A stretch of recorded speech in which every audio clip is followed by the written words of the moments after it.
In the quiet fields of Normandy, there lies a forgotten airfield.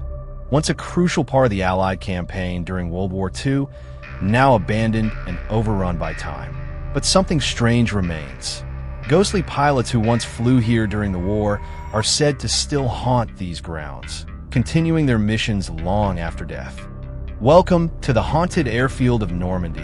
Ghost pilots still fly here. Join me as we uncover the chilling stories, eerie encounters, and the untold war history of a place where the past never truly left. The forgotten airfield in the fields of Normandy. The fields of Normandy, now peaceful and blooming with wildflowers, once echoed with the thunder of war. Tourists walk the narrow country roads, unaware that beneath their feet lies the fading outline of a forgotten battleground, an abandoned airfield that played a crucial role in the liberation of Europe. Hidden among the rolling hills and quiet hedgerows, this airstrip has become one of the region's most mysterious relics of World War II. It was built in haste, like so many others, during the Allied invasion in 1944. Known only by its code, LGB-9, or Advanced Landing Ground B-9, it served as a temporary base for American and British aircraft. Fighter planes roared off its short, steel-matted runway to engage the enemy, returning bloodied, broken, or not at all. For a brief but intense time, this field was alive with the machinery of war and the tension of young men preparing for death. But when the war moved eastward, the airfield was abandoned almost overnight. The steel mats were torn up, the fuel drums emptied, the tents and towers taken down. What was left was grass, silence, and wind. Time passed, and nature reclaimed what war had borrowed.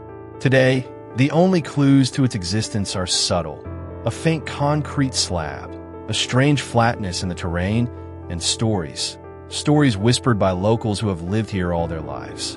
Stories that something remained. The locals speak of an unease that clings to the airfield, especially at dusk. They describe it not with fear, but with respect, like honoring a grave. Many claim to hear distant engine roars echoing through the night sky, long after the last plane took off. There are no military drills here anymore, and no museums nearby playing recorded sound effects.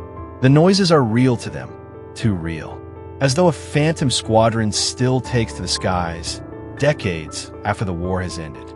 Farmers working their fields nearby have reported strange lights hovering above the tree line, moving slowly, methodically, like aircraft in formation.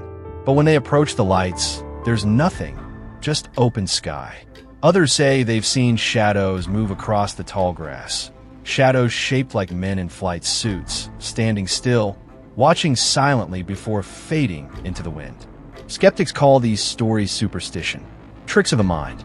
But even they can't explain the electronic interference that happens in the area. Phones that lose signal, radios that crackle with static, and in one case, an old radio picking up what sounded like a World War II era broadcast. A man's voice calmly calling out coordinates and requesting landing clearance at runway 2. Historians have confirmed that the old B-9 airfield did, in fact, have a runway 2. As the world moves on and memories fade, the Normandy airfield remains untouched, a ghost of its former self. But perhaps it's more than just a memory. Perhaps the field itself remembers. Perhaps the men who never came home still walk its broken path, still fly above it, carrying out their final mission over and over again. There's a sense here that something sacred happened, something unfinished. And the airfield, crumbling, quiet, and nearly invisible, is not ready to let go of the past. Strange reports, engine sounds in the night. The nights in Normandy are quiet, eerily quiet. The kind of stillness that seems to stretch for miles, broken only by the distant rustling of trees or the occasional hoot of an owl. But for those living near the old airfield, the silence is often interrupted by something else, something that doesn't belong to the present. It usually begins around midnight, a low rumble, faint at first, barely distinguishable from the wind. Then it grows louder, more rhythmic, unmistakable. The deep growl of aircraft engines, the throb of propellers slicing through air. Residents describe it as a squadron of planes passing overhead, except there are no lights in the sky, and no planes are ever visible. The reports are consistent. A farmer named Jacques, who has lived just 2 kilometers from the site for over 40 years, has heard the sounds more times than he can count. It's always the same, he says. 3 or 4 engines. Heavy. American, I think. They fly low. You can feel the vibration in your chest. But when I step outside, there's nothing. Not a thing. He's not alone. In recent years, amateur investigators, curious tourists, and even former soldiers have visited the area to experience it for themselves. Some come with night vision cameras, thermal scanners, and electromagnetic sensors. And while no planes have ever been captured on film, strange anomalies often show up in their recordings. Brief flashes of heat signatures in the sky, inexplicable magnetic spikes, and most compelling of all, audio recordings that pick up the unmistakable drone of vintage aircraft, looping in the dark. One group, the European Paranormal Aviation Society, documented a series of audio clips taken from the old control tower ruins. In the recordings, multiple engine types can be heard. P-51 Mustangs, Spitfires, even B-17 bombers. Aircraft that haven't flown from Normandy in over 70 years. Even more unsettling, the engine sounds follow a pattern, a sequence, as if they're executing takeoffs and landings on an invisible schedule. The sounds rise, fade, and return again hours later, like ghostly echoes of past missions, repeating themselves through time. Locals have tried to dismiss the noises as atmospheric anomalies or distant military activity, but known nearby bases conduct night flights with vintage aircraft. Weather patterns don't explain the regularity, and air traffic controllers have confirmed that the area is not within any commercial or military flight path. One chilling account came from a Dutch tourist couple who decided to camp near the airfield after hearing about the phenomenon. What started as a curiosity quickly became a night they would never forget. At around 2:30 in the morning, the woman recalled, "We were both awake, unable to sleep. Suddenly, we heard the roar of engines above us, so loud we thought a plane was about to land on our tent. They rushed outside, expecting to see low-flying aircraft. Instead, they saw only a clear sky lit by a full moon. No lights, no movement, but the sound was deafening, passing over them and fading into the horizon." She added, "It was like the past was breaking through the present, like we were stuck between 2 times. Audio illusions? Mass hysteria? Or something more?" Skeptics continue to search for a rational explanation, but the consistency of the stories, spanning decades, told by people who have never met, makes them difficult to ignore. And for the locals, these aren't just ghost stories. They're warnings, reminders. The war, it seems, is not entirely over. The people of Normandy have lived alongside history for generations. Their villages still bear the scars of occupation and liberation. Their grandparents remember the sound of real aircraft, planes that brought both destruction and hope. But the new sounds? The ones that come at night, without warning, from an empty sky, those belong to something else. Something left behind. The pilot's journal, a message from the past. History, they say, lives in books, in monuments, in memories passed down. But sometimes it speaks in ways more intimate, more haunting. In the case of the Normandy airfield, it spoke through a leather-bound journal found tucked away in the attic of an old farmhouse just a few kilometers from the site. The discovery was made by Willem van Dijk, a Dutch historian and World War II researcher. While vacationing in Normandy, he stayed at a countryside bed and breakfast run by an elderly French couple. Over dinner, he mentioned his fascination with forgotten airstrips and wartime airfields. The hosts exchanged a look. After a pause, the husband said, "You may want to see something we've kept all these years." Wrapped in a faded U.S. Army blanket was a journal, worn at the edges, its cover cracked with age. Inside were dozens of handwritten pages, tight cursive, ink faded but legible. The name on the inside cover read, Lieutenant Daniel Mercer, 401st Fighter Squadron. What Willem read chilled him to the bone. Lieutenant Mercer had been stationed at the Normandy Airfield for only 6 weeks in the summer of 1944. A young American pilot from Ohio, just 23 years old, he flew P-47 Thunderbolts on ground support missions. The entries in the journal began with excitement and youthful energy, descriptions of camaraderie, daring missions, and letters from home. But as the days wore on, the tone shifted. Hope gave way to exhaustion, then to something darker. July 15, 1944. Lost Thompson today. Flak tore his wing clean off. He was right beside me. 1 second there, next second gone. I can still hear him scream over the radio. We didn't even get to say goodbye. August 2nd, 1944. They say we're pushing east, but feels like we're flying in circles. Same field, same sky, same ghosts. Sometimes I swear I see the faces of the dead in the clouds. And then the final entry. August 12th, 1944. If I don't come back from this one, and someone finds this, tell them we're not gone. We're still flying. We're still watching. We can't leave until it's finished. Until they remember. There were no more words after that. Military records confirm that Lieutenant Daniel Mercer never returned from his mission that day.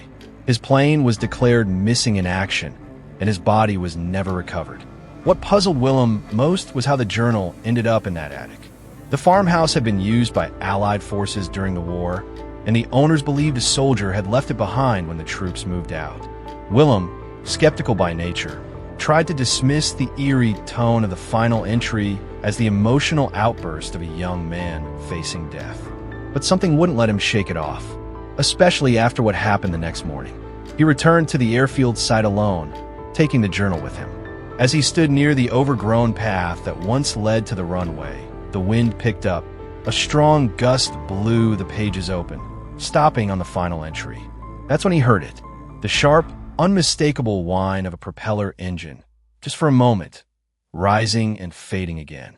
No aircraft, no breeze, just that brief, chilling sound, as if the words themselves had called something back. Willem left Normandy the next day, but the experience never left him. He published an article about Lieutenant Mercer's journal and later donated it to a war museum in the Netherlands. The journal remains on display. The final page turned permanently to that last cryptic entry. We're still flying. For many, it's just a piece of wartime history, an emotional relic of a lost generation. But for those who've heard the engines at night, who felt the air hum with invisible wings, that journal is proof. Proof that the pilots of Normandy didn't disappear into the sky. They stayed behind. The first encounter, tourists in the mist. It was supposed to be just another peaceful stop along a European road trip. The kind of detour couples make on a whim. Somewhere quiet, rural, and scenic. An old field in Normandy, suggested by a local guidebook as a historical footnote near a sleepy village. Nothing marked it on the map. No signs, no tourist center. Just GPS coordinates and a short dirt trail leading through hedgerows. On that morning, the air was thick with fog. Lena and Thomas, a couple from Utrecht, parked their camper van along the edge of the trail and stepped out into a strange silence. Birds didn't sing. Trees stood still. Even their footsteps on the gravel seemed muffled, as though the mist had swallowed all sound. They followed the path deeper until they reached an open field, flat, wide, and curiously barren in the middle. The grass was shorter there, almost unnaturally trimmed, as though something invisible moved across it regularly. This must be the old runway, Thomas said, reading from the guidebook. Allied Fighter Base, 1944, used during the push east. They lingered for a moment, soaking in the stillness. But then Lena froze. Do you hear that? A distant hum. Low, steady. The sound of an engine, but not modern. It was the distinctive growl of a propeller aircraft, growing louder by the second. They both looked up, instinctively scanning the sky. But nothing appeared. No plane. No contrails. Just thick, low clouds. The sound swept over them, passing directly overhead, and then faded away. Thomas laughed nervously. Maybe some old-timer flying a vintage plane? Lena didn't respond. Her eyes were locked on something just ahead, something moving in the mist.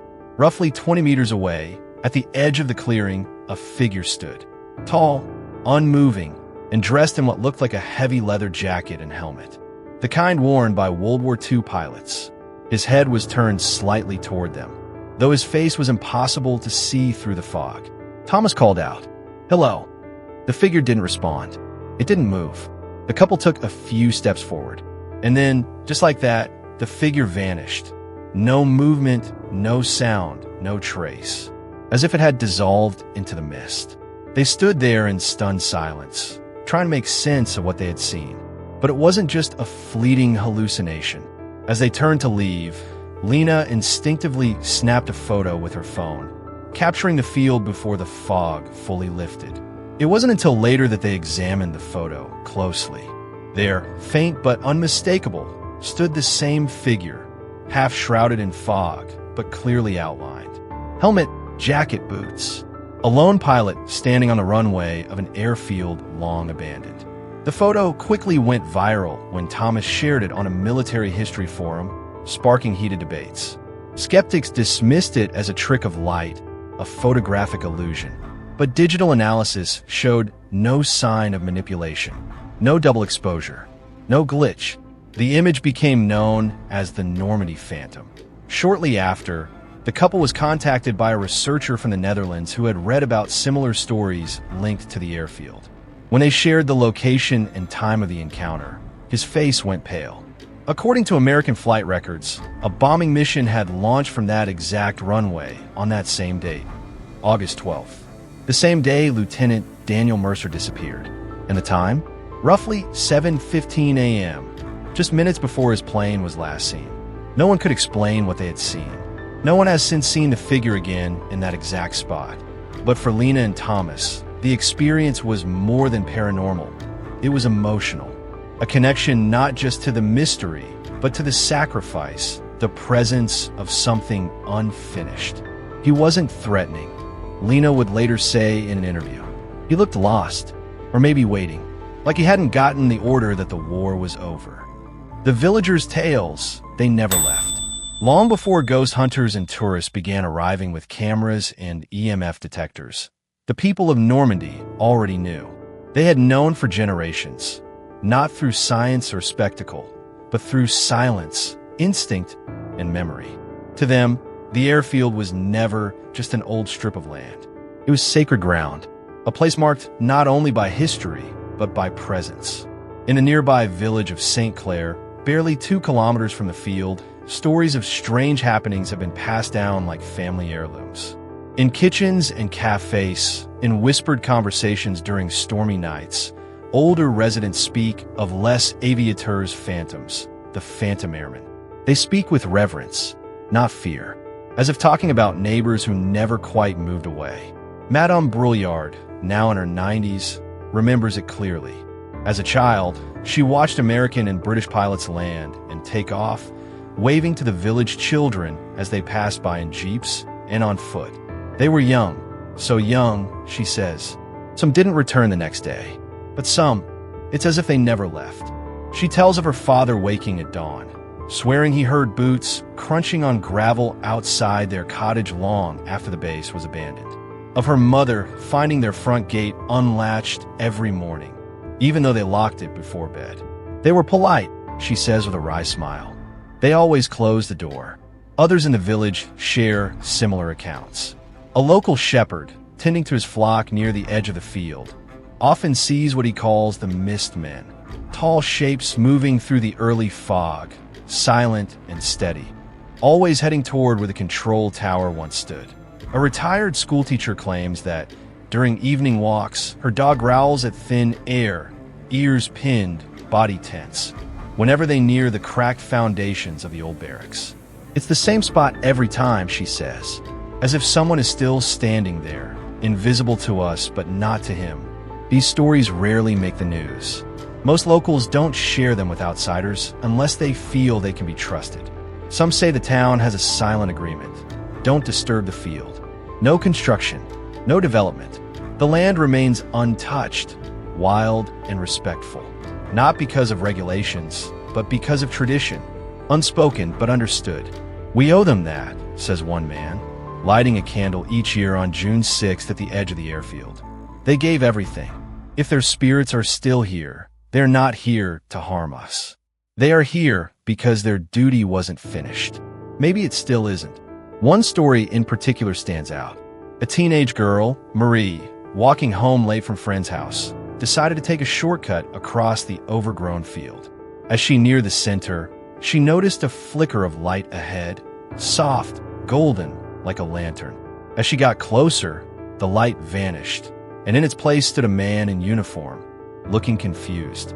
He didn't speak, only raised a hand in what looked like a wave or salute. Terrified, she ran home and didn't speak about it for weeks. When she finally described the uniform to her grandfather, he turned pale. He disappeared into a back room and returned with an old black and white photo. A young pilot, smiling proudly in his gear. "That's him," Marie whispered. "That's the man."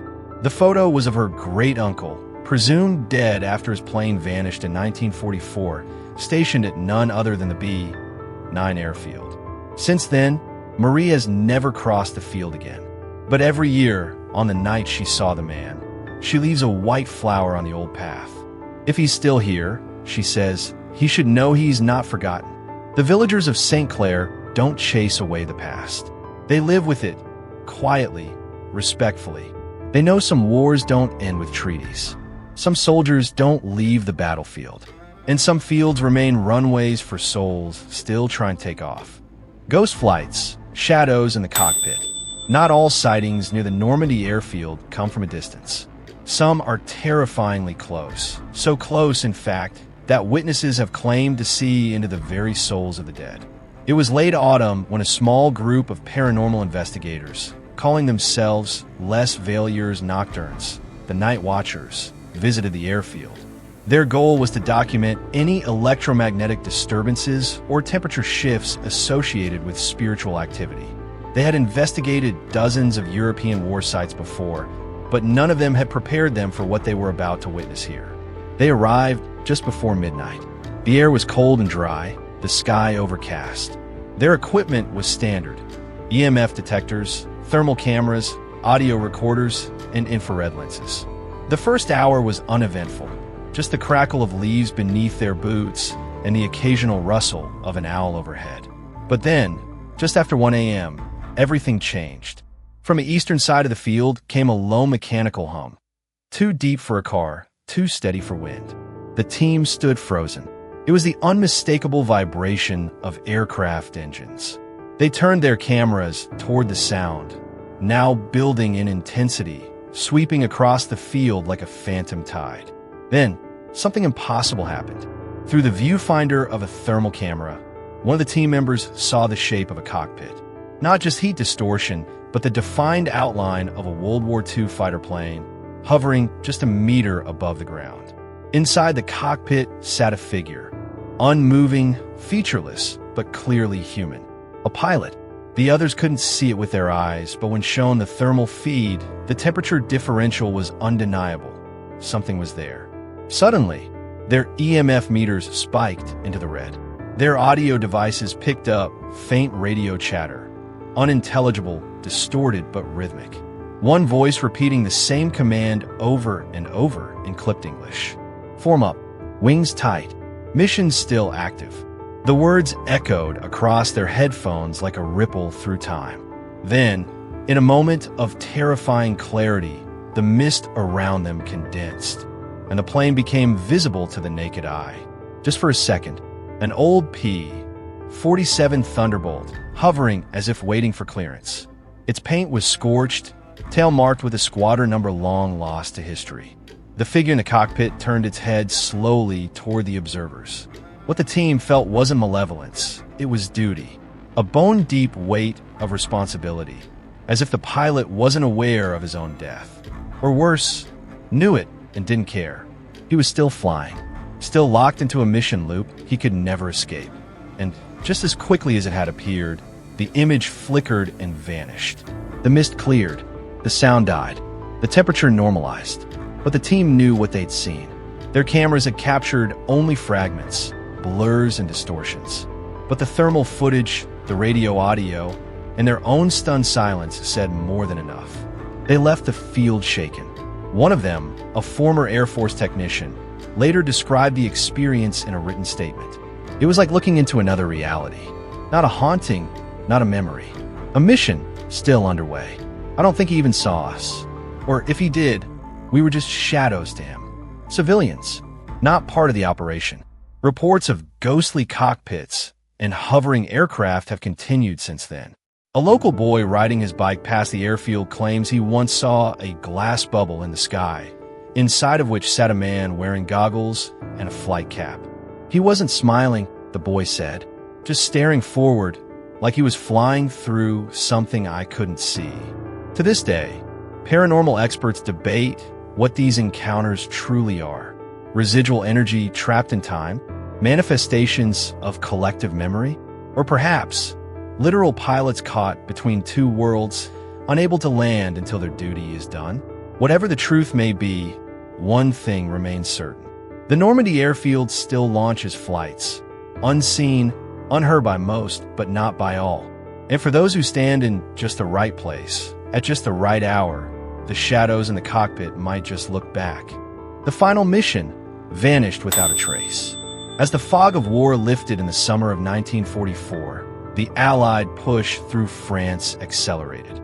The airfields across Normandy were vital lifelines, launch pads for liberation.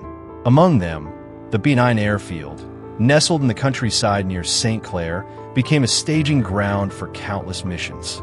Most of these flights returned, but not all. One squadron in particular became the subject of quiet speculation. A group of 6 American fighter bombers, call sign Crimson Flight, that vanished during a routine operation on August 12, 1944. According to declassified military records, the mission was simple, a pre-dawn strike on a German armored column moving east of Cannes. Weather was reported as foggy but manageable. Communications were normal. The squadron lifted off from B-9 at 5:42. Within 10 minutes, radio contact was lost. No mayday, no distress. Just silence. Aerial recon scoured the region. Ground forces searched the forests. No wreckage was ever found. No parachutes. No survivors. Just disappearance. It was as if Crimson Flight had been swallowed whole by the morning sky. The incident was quietly closed, filed away under MIA, presumed dead. Families were notified.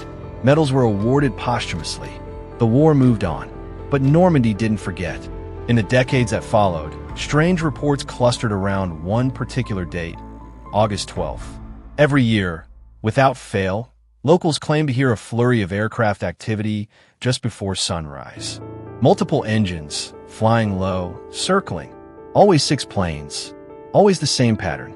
A French veteran named Henri Lambert, who was stationed nearby during the war, described the mission in vivid detail despite never seeing the squadron return. In a letter written shortly before his death, he recalled standing outside his barracks the morning Crimson Flight vanished. "I heard them go," he wrote. "Then I heard nothing. Not even the usual static over the field radios. Just nothing.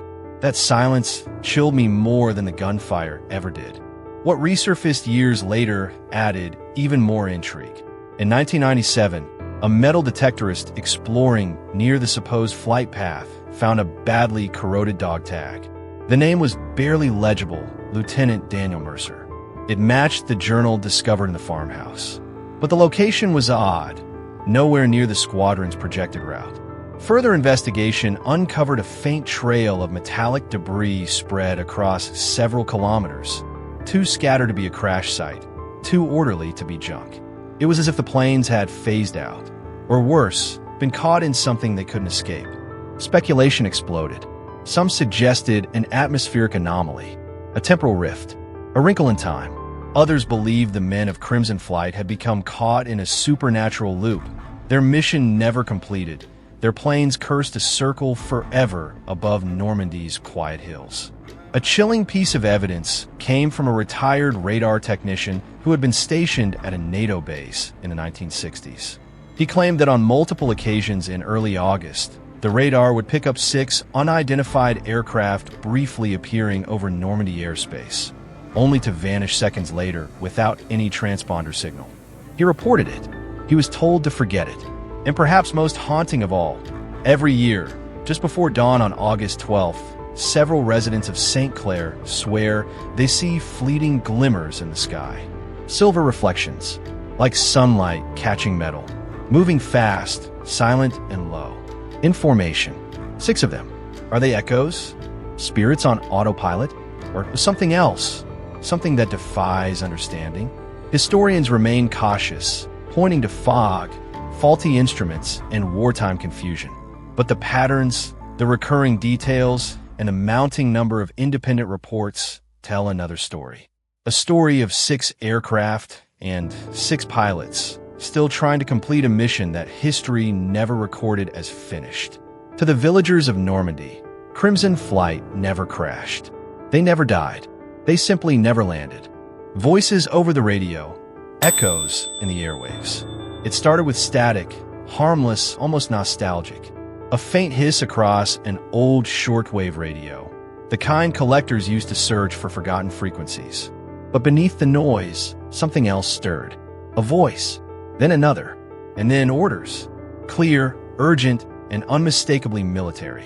The man who heard them first was Luc Morel, a retired radio technician and amateur historian who had lived in Normandy his whole life. A hobbyist with a passion for restoring World War II-era communication gear, Luke spent most of his evenings scanning the bands, listening for signs of old broadcasts, sometimes intercepting snippets of long-range truckers or far-off aviation chatter. But on the morning of August 12th, while tuning an American BC 348 receiver, standard issue for bomber crews during the war, Luke stumbled across something that should not have existed. Through the warble and hum, he heard, "This is Crimson Lead. All wings form up. Maintain bearing 065. Fuel check. Radio check. Stand by for enemy contact." Luke froze. The signal was clear but distant, as though traveling across not just space but time. The voices were clipped, calm, unmistakably American, and they were using tactical terms and flight call signs last used in World War II. Frantically, he began recording. For nearly 3 minutes, Luke captured what sounded like an entire flight briefing in progress. Pilots confirming coordinates, checking weapons systems, acknowledging commands. It ended with a voice, deep, authoritative, saying, "Crimson Flight, mission active. Repeat, mission still active." And then silence. Luke checked every frequency, every possible explanation. There were no vintage aircraft shows nearby, no reenactments, no reason for such a broadcast. He replayed the tape dozens of times, then posted it to a military radio forum. Within hours, the comments exploded. Retired pilots recognized the terminology. A former U.S. Air Force linguist confirmed that the cadence matched World War II-era radio discipline. Someone even pointed out the static patterns, anomalous but consistent with magnetic interference caused by high-altitude anomalies. Whatever that meant. But this wasn't a one-time occurrence. Other hobbyists, some as far away as Belgium and southern England, began sharing similar experiences. Brief fragments of radio chatter coming through obsolete frequencies, most of them tied to August, and many repeating the same call signs. Crimson 1, Crimson 2, Crimson Lead. In one chilling instance, a British museum in Dover showcasing World War II communication equipment reported that an old radio set, disconnected from any power source, emitted a burst of noise on the morning of August 12th. A single phrase, captured by a nearby security camera microphone. "Runway 2, ready for departure." The museum curator initially thought it was a prank, but when they pulled the footage, there was no sign of tampering, and the radio's power cable was still coiled and untouched beneath the table. These auditory phenomena soon earned a name among paranormal investigators: the Normandy Loop. A theory developed suggesting that the final moments of Crimson Flight's mission were somehow caught in a continuous transmission cycle, echoing across decades, playing out like a recording trapped in time, searching for an end that never came. But what's most unsettling is that the messages seemed to adapt. Luke later received another transmission on his old radio, weeks after the initial broadcast. This time, it was quieter, slower. "Crimson Lead to tower." No response. Fuel low. Still airborne. Requesting orders. The desperation in the voice was unmistakable. It was no longer a confident flight leader issuing commands. It was a man lost in time, flying on fumes, reaching out into nothingness. Luke never heard the voice again, but he keeps the recording locked away with his most prized equipment and plays it once a year at dawn on August 12th. Not because I expect a reply, he says, but because someone out there might still be listening. What do these broadcasts mean? Are they echoes of history, somehow imprinted in the electromagnetic fields around the old airfield? Are they ghosts, speaking through frequencies long forgotten? Or are the men of Crimson Flight still flying, searching the skies for a war that ended without them? Whatever the explanation, one thing is clear. Sometimes, history doesn't speak through books or monuments. Sometimes, it whispers across the static. The pilots return, a message delivered. Some hauntings are violent. Some are eerie, but a few are something different, solemn, sacred, and filled with purpose. The story of Lieutenant Daniel Mercer, the lost pilot of Crimson Flight, had already captured the attention of historians and paranormal investigators alike. His journal, found in the attic of a farmhouse, hinted at something unresolved, a promise never fulfilled. And over the years, his name had become synonymous with the ghost stories surrounding the airfield. But in the summer of 2019, something happened that shifted the legend from rumor to revelation. A Dutch woman named Elise van Rooyen, visiting Normandy with her father, a veteran son, decided to stop by the infamous B-9 airfield after hearing about it from a local museum. She had no intention of ghost hunting. She wasn't even particularly superstitious. But her father had fought in Korea and always felt a strange connection to wartime history, especially airmen. As they walked along the broken remnants of the runway, the air was still. Overgrown grass brushed their legs. The sun dipped low on the horizon, casting long shadows across the field. That's when Elise felt, not cold exactly, but watched, as if someone stood behind her. She turned. No one, but in the air a vibration. The faint buzz of an engine, distant, growing closer. Her father, unaware of the stories, pointed to the sky. "Do you hear that?" he asked. "Sounds like a prop plane." They looked up. The sky was empty, but the sound grew clearer, circling them. Then, just beyond a thin line of trees, the impossible appeared. A man stood at the field's edge, dressed in a World War II flight suit, helmet under one arm, boots laced, jacket zipped to the collar. He wasn't blurry or translucent. He was solid real, and he was looking directly at them. Elise's father instinctively raised a hand, offering a salute. The man returned it. Then, slowly, he lifted his hand to his chest and opened his palm, and it was a folded piece of paper. He held it out, not moving forward, not speaking, just waiting. Tears welled in Elise's eyes. "I think he wants us to take it," she whispered. But as she stepped toward him, the man vanished, fading into light like a candle snuffed by wind. Where he stood, nothing remained. Nothing except a scrap of paper. Trembling, she picked it up. It was weathered, faded, but legible. "Tell my brother I kept my promise. I flew to the end." DM. Her father dropped to his knees. Daniel Mercer had a younger brother named Paul. According to military records, Paul had begged Daniel not to volunteer for the final mission. Daniel's promise was simple: "I'll be back, one way or another." Paul Mercer died in 1993, never knowing what happened to his brother. Elise's father, a man who rarely spoke of his own service, kept the note. He later contacted a war archive in the Netherlands, who verified the handwriting against the original journal. It matched perfectly. To this day, no one can explain how a physical note appeared where no one had stood seconds before. Skeptics point to wind, coincidence, or emotion clouding memory. But Elise knows what she saw. He came back, she says. Not for himself, for a message, for closure. Since that day, visitors to the airfield have left small tokens, letters, medals, flowers. Some say the sightings have decreased since then. As if, with that final message delivered, the pilot found peace. But others still hear the hum of wings above the trees. still feel the presence watching from the fog. And maybe that's the point. Maybe not all spirits haunt to frighten. Maybe some return to fulfill a vow, to tie off the loose ends history left behind, to say the words they never got to speak. And maybe, just maybe, Lieutenant Daniel Mercer was never truly lost. He just needed someone to listen. The runway of souls, a silent farewell. The airfield lies quiet now. Its runways, once alive with the roar of engines and the thunder of boots, are overgrown with wild grass and scattered flowers. Time has softened its edges, nature reclaiming the remnants of war. But for those who have walked its length, especially in the early hours or under a low, misted moon, the silence is anything but empty. It feels full. Locals call it La Pista Ames, the runway of souls. They don't mean it as superstition. It's said with reverence, almost like prayer. This was once a place where boys became men, where courage took flight, and where many never returned.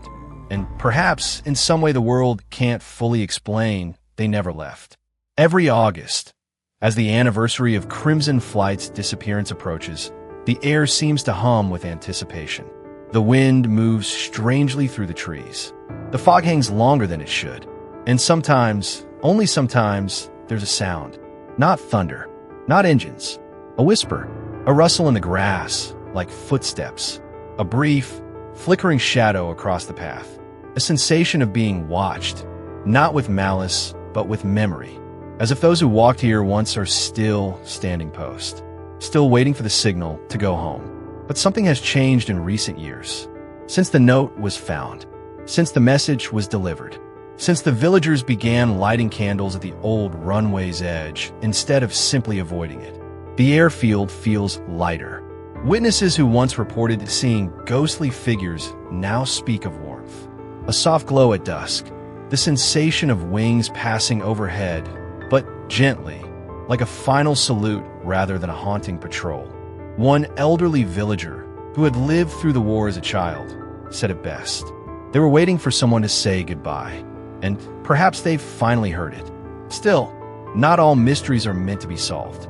The fog will always return. The whispers may never fully fade. The past lingers in places that matter, in the soil, the sky, and the stories we tell. But maybe that's the point. The Normandy airfield has become something more than just a forgotten battlefield. It's become a memorial untouched by stone or statue. A place where the boundary between the living and the dead is thin, but not terrifying. Sacred. Visitors now come not just to investigate, but to honor. To leave letters, medals, or flowers in the tall grass. To stand at the edge of history and feel its breath on their skin. Some say if you walk the runway at twilight and close your eyes, you'll hear them. Not the roar of engines or the bark of commands, but the steady march of souls heading home. Others say that on rare, windless nights, if you whisper the name Mercer into the still air, the field will whisper something back. A thank you, a farewell. And so the story ends, not with terror, but with tribute. Not with fear, but with flight. Because some missions are eternal. Some promises echo across decades. And some runways are never meant to be empty. They're meant to carry souls home. And so, the mystery of the haunted airfield in Normandy remains. A place where history and the supernatural meet. Whether it's the echoes of engines still heard in the distance or the lingering spirits of soldiers who never returned, one thing is clear. The war history of this site will never be forgotten. Thank you for watching the Haunted Airfield of Normandy. Ghost pilots still fly here. If you enjoyed this journey into the past, don't forget to like, share, and subscribe for more spine-chilling stories from the world of war history and the paranormal. Until next time, remember, some places are never truly empty.